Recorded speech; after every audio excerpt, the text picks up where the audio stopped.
What's up, everybody, and welcome back to the channel. Due to the holiday weekend that just passed and life becoming a bit busier than usual, I'm going to bless you guys with a double review in this video, where I'll briefly go over the Ravens game that took place the week before last, and then give my review on the most recent game that just happened, the Falcons game. So let's talk about what happened. The Chargers lost to the Ravens 30-23 in the game, where the final outcome did not shock me whatsoever. I'm a very passionate guy when it comes to my teams, but this was the calmest that I can ever remember being after a loss. I was completely unmoved. And the reason for that is because I already knew we weren't going to beat the Ravens. I knew we were going to lose that game the moment the schedule was released a few months ago. I knew we were going to lose that game the week before the game happened. I knew we were going to lose that game the day of the game. I knew we were going to lose that game midway through that game. So the final outcome did nothing to me. We did exactly what I expected us to do, and that was lose. But I do want to give a quick overview of what happened in the game and then give you guys what I believe are the 4 core reasons that we lost. So very quickly, the game started off with taking a 7-0 lead with a J.K. Dobbins 5-yard touchdown run. We forced Baltimore into back-to-back possessions of alternate punts, and then we kicked a field goal at the end of the quarter to put us up 10-0. And at this point, I was shocked. I was still thought we would lose, but maybe, just maybe, we had a chance to win. The second quarter starts and Derrick Henry runs through our defense, and the Ravens cap off a drive with the Lamar Jackson 10-yard touchdown run, score 10-7. We get the ball back, do nothing with it, and punt. The Ravens get the ball back and score a 40-yard pass from Lamar to Rashard Bateman, score 14-10. We do end up putting together a drive that ends in a field goal, making the score 13-14 at halftime. The third quarter starts and both teams trade field goals for Lamar throws yet another touchdown pass, this time to Mark Andrews. Baltimore goes for the 2-point conversion, but they don't get it. Score 23-16. We get the ball, go 3 and out. Baltimore gets the ball and scores, this time on a Justice Hill 51-yard touchdown run, score 30-16. We go 3 and out. The Ravens end up punting, and then with 50 seconds left in the game, we put together a drive that ends in the Gus Edwards 1-yard touchdown run. Score 30-23. We try an onside kick, it fails, and that's the ball game. Ravens win. So the 4 reasons that we lost this game are as follows. Number 1, we could not find the end zone. While it's true that we did generate points on 5 of our 9 offense possessions, 3 of them were field goals, and the only touchdown we scored was on our first possession, then again on our very last possession of the game. Now, normally, that's not a bad thing, but when the Ravens go for a stretch where they get the ball 5 times and score touchdowns on 4 of them, at some point, somebody has to make a play and match them touchdown for touchdown. You can't win trading field goals for touchdowns, and unfortunately, that's what we did. Number 2, J.K. Dobbins going down with an injury. Late in the second quarter, J.K. Dobbins went out the game and did not return with a knee injury. That injury turned out to be an MCL sprain. Now, this was a critical loss for us because J.K. is a huge part of our offense, where he alone accounts for roughly 30% of our total yardage, our total touchdowns scored, and our total first downs picked up. And once he was gone, there was a very noticeable dip in offensive production, especially in the run game where we ran the ball 4 times for a -5 yards and picked up 0 first downs. J.K. being out was catastrophic to the point where the entire second half, without the assistance of defensive penalties, we only picked up 4 first downs. Number 3, Derrick Henry. It's no shocker that a team can't stop Derrick Henry, but his performance against the Chargers was less about the gaudy numbers and more about rushing efficiency.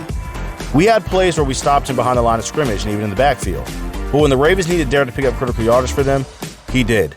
There were a handful of times, whether it was on 3rd and 1, 2nd and 5, or 2nd and 6, that Derrick would bulldoze ahead and get the Ravens a fresh set of downs, keeping them on the field. And that leads me to my last point, 4th down conversions. We could not get Baltimore off the field on 4th down. They went for it on 4th down 3 times and converted all 3 times. 2 of them were due to Derrick Henry. The Ravens were 3 for 3 on 4th down and 8 for 15 on 3rd down, giving them a 61% success rate on critical downs. We simply could not stop them when we needed to. And those are the reasons why we lost that game. No touchdowns, the J.K. Dobbins injury, and King Henry with his critical down success. Now that you know that, don't let people trick him to thinking the reason we lost was because of Quentin Johnson and his 3 drops. Sure, they didn't help any at all, but he's far from the sole reason we lost. Now, that was the Ravens game. And that's all I have to say about that. So let's talk about the Falcons game. The Chargers defeated the Falcons 17-13 in one of the weirdest games of the entire year. And I say it was weird because we won a game without scoring a single offensive touchdown. Yes, our offense was terrible, but our defense showed why they are without a doubt the best in the league. And we're a living, breathing testament to what I said a few weeks ago in a previous video. Let's roll that film. An extreme example in our discussion was me saying that if a defense gives up 500 yards in the game but only surrenders 3 points, then the defense played a good game because they kept the opponent out of the end zone and for the most part off the scoreboard. His stance was that a defense that only gives up 130 yards but surrenders 28 points, then the defense did a good job because they kept the yardage low. But I believe the most important thing a defense can do is prevent the other team from scoring. And if you do that, then you make your offensive job that much easier and is more conducive to winning. Atlanta gets the ball first, puts together a strong drive, but it comes to an end with them missing a field goal. We get the ball, and 3 plays later, we fumble on our own 34-yard line. Atlanta gets the ball back and ends up scoring on a 2-yard Bijan Robinson touchdown run, who was killing us this entire game. Shit, that nigga had me scared, but I held my own. Fuck that. We get the ball and end up scoring on a Cameron Dicker 45-yard field goal. The Falcons then try to put together a drive, but Kirk Cousins throws interception number 1 to close out the quarter. In the second quarter, we end up kicking 2 field goals while our defense holds Atlanta scoreless to make the score 9-7 at the half. I do want to note that as a team, we generated 146 yards on offense in the first half, and Ladd McConkey accounted for 105 of them. That's right. 72% of our entire offense came from 1 player. Well, I guess 2 since Herb had to throw on the ball, but you get the point. Then the third quarter happened, and this was about as bad as it could get. 6 total plays, 1 first down, and a grand total of 18 yards. That's what we got.